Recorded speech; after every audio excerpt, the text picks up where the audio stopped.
wabarakatuh. Kembali di Kode TV dalam kesempatan kali ini masih di bedah buku Williams dengan bab yaitu aspek klinis menstruasi. Ini nanti akan dibahas tentang menstruasi secara detail oleh Dr. Muda Novita Damayanti. Sudah siap? Sudah siap? Waktu dan tempat silakan Bapak. Assalamualaikum warahmatullahi wabarakatuh. Waalaikumsalam warahmatullahi wabarakatuh. Selamat sore. Terima kasih untuk Dr. Aji dan teman-teman sudah menyempatkan waktunya pada sore hari ini. Di sini saya Novita Damayanti akan mempresentasikan tentang pengungkapan aspek klinis menstruasi. Menstruasi itu sendiri yaitu pengeluaran darah, mukus, debris sel dari mukosa uterus secara berkala. Menstruasi terjadi dalam interval yang kurang lebih teratur, siklis, dan dapat diperkirakan waktunya sejak menarche sampai menopause kecuali saat hamil, menyusui, anovulasi, atau mengalami intervensi farmakologis. Menstruasi merujuk kepada perdarahan yang menyertai penarikan progesteron setelah ovulasi pada siklus non-fertil. Menstruasi itu sendiri juga bisa dikatakan sebagai episode perdarahan endometrium lain pada wanita yang tidak hamil sebagai perdarahan uterus atau endometrium. Menarche dan pubertas pada 2 abad terakhir itu biasanya terjadi pada usia menstruasi pertama kali terjadi pada saat pubertas. Sedangkan saat ini usia rata-rata menstruasi antara 12 sampai 13 tahun, tetapi pada sebagian anak kecil perempuan menarche muncul saat usia 10 tahun atau selambat-lambatnya usia 16 tahun. Durasi siklus menstruasi itu sendiri dilakukan penelitian. Yang penelitian pertama dilakukan oleh Are pada tahun 1939 yang meneliti pada 20.000 catatan kalender dari 1.500 wanita yang menyebutkan bahwa tidak ada keteraturan siklus yang sempurna. Kemudian dilakukan pada penelitian yang kedua yaitu oleh Gun dan rekan pada tahun 1937 menyatakan siklus terpendek dan terpanjang yaitu sekitar 8 sampai 9 hari. Pada 30% wanita perbedaannya lebih dari 12 hari, sedangkan yang tetapi tidak lebih singkat dari 2 hari. Pada penelitian yang ketiga yang dilakukan oleh Jess dan rekan, dilakukan penelitian pada 30.665 siklus dari 2.316 wanita, menyebutkan bahwa rata menstruasi siklusnya yaitu 29,1 hari. Sedangkan penelitian yang keempat dilakukan oleh Haman mensurvei 2.460 siklus dari 150.000 rumah tangga. Durasi siklus menstruasi itu sendiri yaitu interval pengulangan menstruasi diperkirakan sekitar 28 hari, tetapi terdapat variasi yang cukup besar di antara wanita secara umum juga pada lama siklus wanita tersebut. Variasi mencolok pada interval siklus menstruasi tidak selalu menunjukkan infertilitas. Nah, pada siklus ovarium ini terjadi biasanya menstruasi pada hari pertama dan kedua, kemudian akan terjadi folikuler dini pada hari ke-6 sampai ke-8, kemudian folikuler lanjut pada hari ke-9 sampai ke-13, kemudian akan terjadi ovulasi pada hari ke-14, luteal dini pada hari ke-15 sampai 19, luteal lanjut pada hari 20 sampai ke-25, dan pramenstruasi pada hari 26 sampai ke hari 28. Nah, pada fase menstruasi ini, pada ovarium terjadi pembentukan korpus albicans dari korpus luteum siklus sebelumnya dan rekrutmen folikel. Hormon estrogen biasanya rendah, terutama berasal dari estron yang dihasilkan di luar kelenjar, sedikit sekresi estradiol 17 beta oleh ovarium. Hormon progesteron juga sekresi rendah, hanya terdapat sedikit sekresi progesteron oleh korteks adrenal dan korpus luteum dari siklus ovarium sebelumnya mengalami regresi. Sedangkan endometrium mengalami desquamasi menstruasi dan reorganisasi awal epitel kelenjar endometrium. Untuk sekresi hipofisis yang FSH, berlanjutnya penurunan kadar FSH yang sebelumnya meningkat sedang bersamaan dengan menurunnya sekresi steroid oleh korpus luteum dari siklus sebelumnya yang mengalami regresi. Untuk sekresi hipofisisnya yang LH, kadar LH biasanya rendah dan relatif konstan sampai sesaat sebelum ovulasi. Pada fase folikuler dini dan folikuler lanjut, ovarium mengalami pematangan dan perkembangan folikel yang terpilih atau dominan. Hormon estrogen terjadi sekresi estradiol 17 beta meningkat secara mencolok, terutama oleh sel granulosa folikel yang dominan dan mencapai maksimum tepat sebelum lonjakan LH. Untuk progesteron, selama fase folikuler siklus ovarium, kadar progesteron tetap rendah. Hal ini disebabkan karena sel granulosa manusia tidak dapat membentuk kolesterol. Prekursor obligat progesteron tetapi bergantung pada kolesterol LDL yang dapat diperoleh hanya dari darah setelah vaskularisasi sel granulosa pasca ovulasi. Sedangkan endometrium pada folikuler dini mengalami proliferasi epitel kelenjar disertai banyak mitosis. Sedangkan pada fase folikuler lanjut, pseudotrafifikasi ini inti sel tidak ada sekresi perubahan stroma awal. Untuk sekresi hipofisis FSH selalu bersifat pulsatil, tetapi selama fase proliferatif siklus ovarium sebelum lonjakan LH pada pertengahan siklus, kadar FSH tetap rendah. Pada fase ovulasi, ovarium mengalami ovulasi dan luteinisasi sel granulosa di folikel yang luntur. Sedangkan hormon estrogen segera sesudah atau bersamaan dengan ovulasi terjadi penurunan mendadak sekresi ekstradiol 17 beta. Pada hormon progesteron, sekresi progesteron terus meningkat akibat terjadinya LDL dan kerja LH yang memutuskan rantai samping kolesterol. Pada endometrium, di sini terjadi munculnya vakuol subnukleus yang kaya glikogen. Untuk FSH terjadi lonjakan FSH yang bermakna walaupun tidak terlalu mencolok apabila dibandingkan yang terjadi pada LH. Lonjakan LH ini menandakan dimulainya proses ovulasi. Sedangkan pada LH sendiri bersamaan dengan atau tepat setelah peningkatan mencolok sekresi ekstradiol 17 beta oleh folikel dominan yang terjadi peningkatan mencolok LH, yaitu lonjakan LH. Fase luteal dini dan luteal lanjut, ovarium mengalami vaskularisasi sel luteum granulosa dan pembentukan corpus luteum, atresia folikel. Sedangkan pada luteal lanjut, ovarium mengalami corpus luteum menjadi matang dan atresia folikel berlanjut. Untuk estrogen pada luteal dini, peningkatan sekresi estradiol 17 beta pasca ovulasi secara bertahap dan progresif oleh corpus luteum. Sedangkan pada fase luteal lanjut, estrogen memiliki kecepatan maksimum sekresi estradiol 17 beta pasca ovulasi tercapai, namun kecepatan sekresi estradiol 17 beta fase luteal tidak setinggi yang terlihat pada fase menjelang ovulasi. Untuk progesteron, sama-sama sekresi progesteron tetap tinggi sampai akhir fase luteal. Untuk endometrium, terjadi migrasi vakuol ke permukaan lumen, yaitu mitosisnya berhenti, kelenjar endometriumnya menjadi sangat berkelok-kelok. Sedangkan pada fase luteal lanjut, vakuol disekresi dan proses desvisualisasi dimulai. Edema stroma dan pembesaran sel stroma tampak jelas.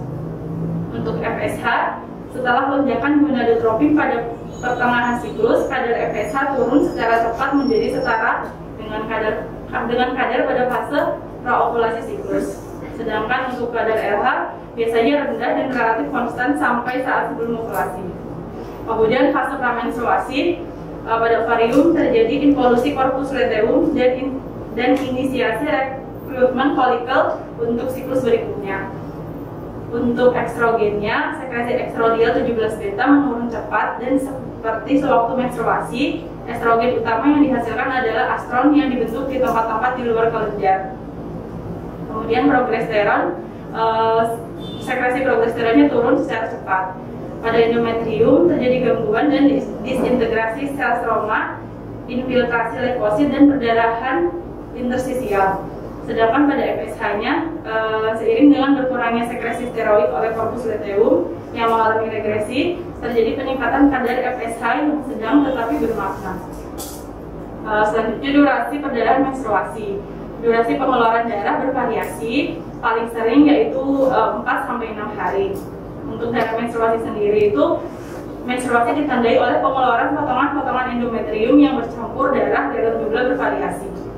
Biasanya darahnya berbentuk cair. Apabila kecepatan perdarahannya berlebihan, dapat muncul bekuan darah. Pengeluarannya biasanya bersamaan dengan perdarahan uterus.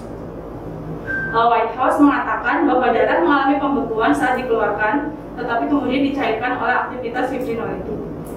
Endometrium memiliki sifat tromboplastik poten yang memicu pembekuan darah, tetapi juga terdapat sifat fibrinolitik kuat yang segera menyebabkan lisis bekuan fibrin yang telah terbentuk. Faktor jaringan dan pembekuan darah menstruasi. Faktor jaringan pada pembekuan darah menstruasi yaitu protein terikat membran plasma yang terlibat dalam jalur koagulasi ekstensik yang berfungsi memicu pembekuan apabila pembuluh darahnya rusak. Faktor ini penting untuk memicu perubahan protrombin menjadi trombin dalam inisiasi pembekuan. Lockdown dan kawan-kawan menyebutkan bahwa faktor jaringan diekspresikan di sel stroma endometrium manusia dan progesteron bekerja secara tidak langsung untuk meningkatkan ekspresi faktor jaringan dan inhibitor aktivator plasminogen 1 pada sel-sel ini. Efek progesteron ini memerlukan aktivasi reseptor faktor pertumbuhan epidermis oleh faktor pertumbuhan epidermis atau EGF atau transforming growth factor beta. Inhibitor aktivator plasminogen bekerja mengalami efek aktivator plasminogen secara tidak langsung sehingga mencegah fibrinolisis. Fibrinolisis bekuan darah menstruasi yaitu proteinase serin dan inhibitornya juga diproduksi di endometrium secara berkala yang mengisyaratkan adanya pengendalian oleh hormon. Di antara berbagai proteinase, aktivator plasminogen adalah enzim yang dianggap penting untuk menimbulkan fibrinolisis. Plasmin dibentuk melalui kerja aktivator plasminogen, misalnya urokinase yang dihasilkan di endometrium pada plasminogen darah. Pengeluaran darah selama menstruasi biasanya berkisar antara 25 ml sampai 60 ml pada konsentrasi hemoglobin normal, yaitu pada konsentrasi hemoglobin 14 gram per desiliter dan konsentrasi besi hemoglobin 3,4 mg per gram. Mengandung besi sekitar 12 sampai 29 mg dan mencerminkan pengeluaran darah yang ekuivalen dengan 0,4 sampai 1,0 mg besi setiap hari selama siklus, atau dari 150 sampai 400 mg per tahun. Besi yang diserap dari makanan cukup terbatas, sehingga pengeluaran besi yang tampaknya tidak berarti menjadi penting, menurunkan cadangan besi yang pada sebagian besar wanita sudah rendah. Sehingga pengeluaran darah menstruasi berlebihan terjadi pada wanita dengan gangguan pembekuan darah atau kelainan trombosit. Pengeluaran darah selama menstruasi, hemostasis di endometrium dipengaruhi oleh dua hal. Yang pertama, pembentukan sumbat hemostatik seperti di jaringan lain. Yang kedua, vasokonstriksi kuat arteri spiralis yang dimulai segera sebelum dan berlanjut selama menstruasi. Sindrom pramenstruasi yaitu berbagai gangguan yang terjadi yang terkadang sampai menyebabkan hendaya berulang kali menimpa banyak wanita yang mengalami ovulasi selama fase luteal pada setiap siklus ovarium. McDonald dan rekan menyebutkan bahwa PMS mencakup perubahan perilaku dan kesejahteraan fisik. Biasanya dijumpai sekelompok gejala yang sama pada masing-masing wanita setiap bulan. Pengulangan gejala PMS yang bersifat siklus hanya terjadi pada wanita yang menghasilkan progesteron endogen dalam jumlah besar dan kemudian mengalami penarikan. Gejalanya berulang namun terbatas pada saat sekresi dan penarikan progesteron saja. Gejala tidak dapat diperkirakan kemunculannya pada wanita prapubertas, pasca menopause, anovulatorik, atau yang telah dikastrasi. Gejala PMS tidak muncul pada wanita dengan hipogonadisme yang diberi terapi estrogen baik secara siklis maupun kontinu.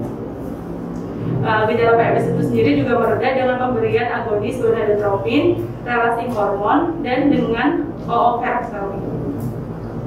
Di samping kehamilan, ovulasi dan menstruasi yang berlangsung siklis adalah penanda kenormalan wanita usia subur secara endokrinologis, yang merupakan isyarat kuat adanya ovulasi, pembentukan corpus luteum, dan sekresi progesteron yang rekuren. Dengan demikian, dari sudut pandang fungsi ovarium, menstruasi yang rekuren dan spontan adalah bukti kenormalan fungsi ovarium. Siklus otak hipofisis ovarium yang berpuncak pada ovulasi adalah suatu proses fisiologis yang normal. Di luar kehamilan, progesteron dihasilkan dalam jumlah yang besar pada fase luteal. Kecepatan sekresi progesteron lebih besar dibandingkan dengan hormon steroid lain yang dihasilkan oleh pria ataupun pada wanita yang tidak hamil. Efek progesteron dianggap hanya diperantarai oleh reseptor progesteron yang bekerja melalui progesteron respon elemen pada gen-gen tertentu yang menyebabkan tidak ada efek progesteron yang jelas menunjukkan bahwa hormon steroid ini berperan dalam biogenesis PNS. Progesteron itu bekerja pada tingkat membran plasma sel-sel tertentu melalui suatu mekanisme non-genomik untuk menghambat aktivitas adenilatase di oosit dan spermatozoa. Untuk menjelaskan peran progesteron dalam terjadinya PMS dianggap bahwa yang pertama, tingkat metabolik progesteron ekstrahepatik terhadap metabolit bioaktif tertentu mungkin tidak sama pada semua wanita. Dua, terdapat korelasi erat antara takdir metabolisme progesteron pada fase wanita dengan kekambuhan gejala fase luteal. Teori ini berkembang dari temuan yang menyatakan bahwa perubahan fraksional progesteron menjadi deoksikortikosteron bervariasi 30 kali lipat di antara wanita, tetapi konstan pada wanita yang sama dari waktu ke waktu. Yang kedua, metabolit progesteron tertentu yang terbentuk akibat proses reduksi 5-alfa bersifat bioaktif yang berfungsi sebagai agen anti-ansietas atau anestesi. Pada wanita, metabolit progesteron anti-ansietas yang diproduksi secara endogen yaitu allopreganolon terbentuk selama fase luteal siklus ketika kadar progesteron tinggi. Pembentukan dan penarikan metabolit diperkirakan juga berperan dalam biogenesis depresi postpartum. Monteleone dan kawan-kawan menyebutkan bahwa kadar allopregnanolon plasma menurun pada wanita dengan sindrom premenstruasi. Allopregnanolon ini memiliki efek seperti benzodiazepin yang menyebabkan rendahnya kadar metabolik ini mungkin berperan menimbulkan sebagian gejala sindrom premenstruasi. Kemudian DC2 itu sendiri yaitu endometrium yang telah mengalami modifikasi khusus terhadap kehamilan. Transformasi endometrium sekretorik menjadi DC2 bergantung pada kerja estrogen dan progesteron dan rangsangan lain yang dihasilkan oleh blastopista yang berimplantasi pada trombosit ibu selama invasi trofoblast ke endometrium dan pembuluh darahnya. Hubungan khusus antara endometrium atau DC2 dan trofoblast yang menginvasi tampaknya mengabaikan hukum-hukum imunologi transplantasi. Untuk struktur DC2 sendiri yang pertama mengemukakan yaitu William Hunter, yaitu ginekolog Inggris pada abad ke-190 memberikan penjelasan ilmiah pertama tentang membran DC2. Kemudian dilanjutkan oleh Damjanov yang menyebutkan bahwa membrana menunjukkan gambaran membrana DC2 itu terdiri dari kata membrana yang menunjukkan gambaran makroskopisnya dan DC2 yang ditambahkan dengan analog daun desidus atau berukuran sehingga membran DC2 itu menunjukkan sifatnya yang sesaat dan kenyataan bahwa lapisan ini akan rontok atau terlepas dari uterus setelah persalinan. Kemudian dilanjutkan oleh Weber pada tahun 1985 yang mengajukan bukti bahwa DC2 memang dapat dikualifikasikan sebagai membran tidak hanya karena gambaran makroskopiknya, tetapi juga karena mengandung sebagian besar komponen membran dasar. Setiap sel DC2 matang akan dikelilingi oleh suatu selaput yaitu membran perisel. Sel-sel DC2 membentuk dinding yang mengelilingi diri mereka masing-masing dan juga janin.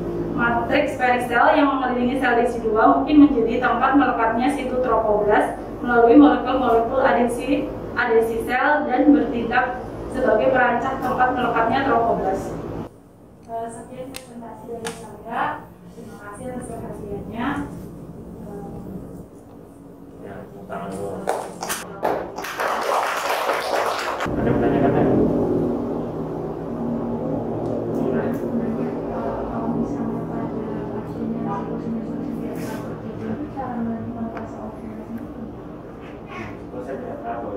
Lamanya pada pasien kalau PCO itu kan telurnya banyak. Misalnya satu siklus harusnya dia 5 sampai 5. Pada PCO itu 12-12, 24. Contohnya hormon yang diberikan akan sama nggak sama tubuh ke dalam ovarium itu? Sama nggak? Sama nggak? Yang diberikan ke ovarium sama tubuh sama nggak? Sama. Outputnya yang berbeda, paham ya? Sehingga jatahnya untuk 5 telur jadi menjadi untuk 24 telur. Berarti fase dia terjadi ovulasinya jauh nggak? Jauh. Bagaimana cara menentukannya? Nah itu kalau mau menggunakan USG berkala transvaginal. Paham ya? Karena dia bingung menentukan masa ovulasinya, sehingga pada kami dibantu untuk mempercepat masa ovulasi, diperjelas gitu siapa yang dihilangkan, yang di stop, siapa yang dimasukkan. Itu kan benar-benar kayak gitu. Nah, rata-rata PCO seperti itu. Caranya PCO bagaimana itu nanti kan itu pembahasannya bicara itu PCO kan itu nanti transvaginal. Nanti kalau kalian suatu saat pengen hamil tapi kok siklusnya nggak teratur, berat badannya meningkat, kemudian apa namanya dicek KPO pakai LH itu nggak tampan, nah itu dokter kandungan nanti dia telurnya kayak gimana. Nah itu baru kita bisa menentukan masa ovulasinya dari USG. Kalau dari ngobrol nggak bisa, nggak ketemu. Jelas ya. Lagi sudah, kalau cukup kita akhiri untuk pakar kali ini di bedah William. Semoga bermanfaat. Terima kasih. Wassalamualaikum warahmatullahi wabarakatuh. Waalaikumsalam warahmatullahi wabarakatuh.